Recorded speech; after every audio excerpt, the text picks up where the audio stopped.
Welcome to Borderline Furniture RX project number 23.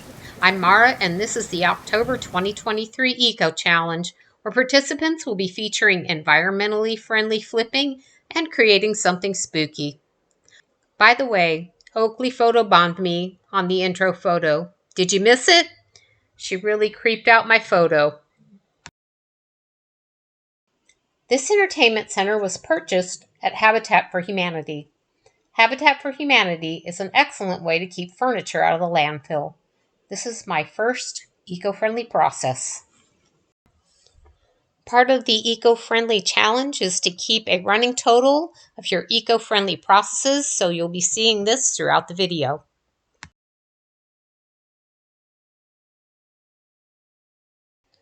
Note that the doors on this entertainment center have suffered from a bad repair, which makes them unusable. But no problem, my local Habitat for Humanity also reclaims cabinet doors, and I see something in this corner that might actually work.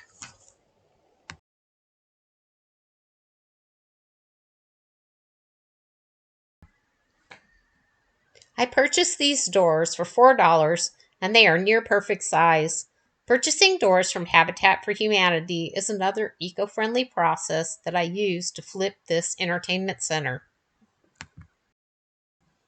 I've been searching for an eco-friendly stripper and I found two of them on Amazon. Strip It and Smart Strip.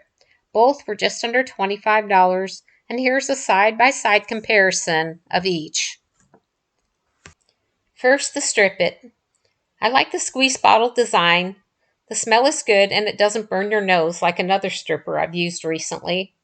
It does recommend covering to prevent the product from drying out. I use plastic, which really isn't very eco-friendly. I let this sit for about 3 hours and was surprised to find that it dissolved the top coat, which was easily scraped off. Even better, the residue washed off with a good scouring pad and water. The next stripper was Smart Strip. It had an equally pleasant smell, and the bucket-style design was easy to dip my brush into, but it was a little more difficult to open than Strip It. Smart Strip has 3 products to choose from, and you can purchase a test kit to see which one works best. It also recommends a special covering to prevent the stripper from drying out, but I just used plastic and it seemed to work fine. The stripper was easy to scrape off and the residue washed off with a scrubbing pad and water. I think the Strip It was slightly better than the Smart Strip as it worked faster and it seemed easier to clean up. Both products worked amazing and I look forward to using them again. Since the Strip It seemed to work so well, I'm going to apply it to the rest of the top and the drawers. And while that stripper is doing its job, let me enlighten you about lead-based paint. I saved this piece from the landfill and had high hopes for it, but as you can see, it has the unmistakable signs of lead-based paint, which is alligatoring. And this simple test confirmed my suspicions. There are many great reasons why you should avoid flipping lead-based furniture. First and foremost would be personal health reasons, but there are a few others you might not be aware of. Strike number 1. A harsh chemical stripper is required to remove the lead paint. Strike 2. Trisodium phosphate, or TSP, is needed to neutralize the lead-painted surfaces after stripping.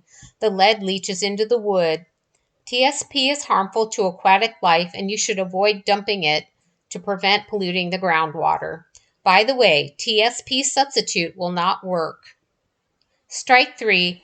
The stripping process and the neutralizing process both create additional hazardous waste streams. If your flip has lead, it's not an eco-flip option. So back to the stripping process. I'm very impressed with Strip It, and I love the water cleanup. I would recommend having plenty of scrubbing pads on hand because the residue tends to build up and makes the pad less effective.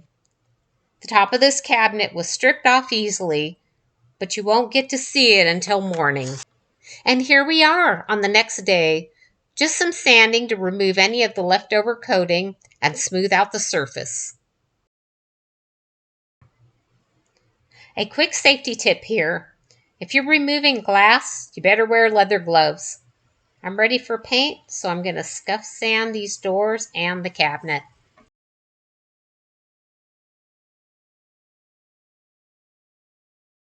I'm using Dixie Belle paint, which is a water-based, non-toxic paint that is safe for use around children and pets.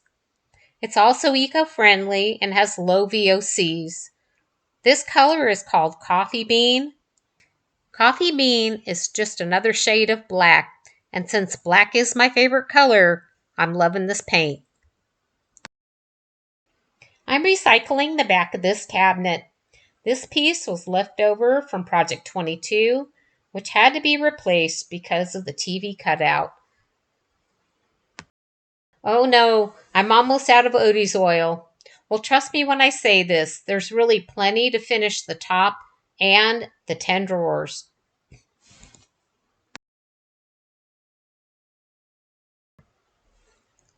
Odie's oil uses all natural ingredients and poses no harm to the environment. This product is child and pet friendly because it does not contain any toxic or harmful solvents. In fact, you can apply Odie's oil without gloves. It smells great too. It is applied in a very thin coat, and after about 15 minutes you can just buff it to a shine. A very fine sandpaper preparation of the surface will give you a higher shine. If reusable, I will save any hardware I can, such as screws, shelf pins, washers, and knobs.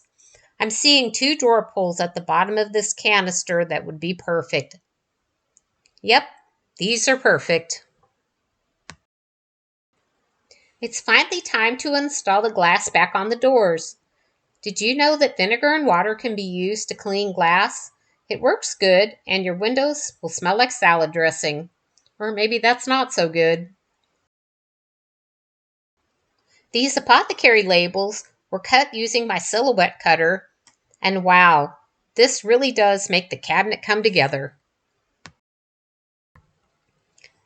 I'm inserting the shelf, and then I'll put the back on the cabinet. After that, it's my favorite part, installing the hardware, because that means that I'm ready for the final reveal. Just a reminder of where we started with Oakley, the photo bomber, and here is the finished apothecary cabinet.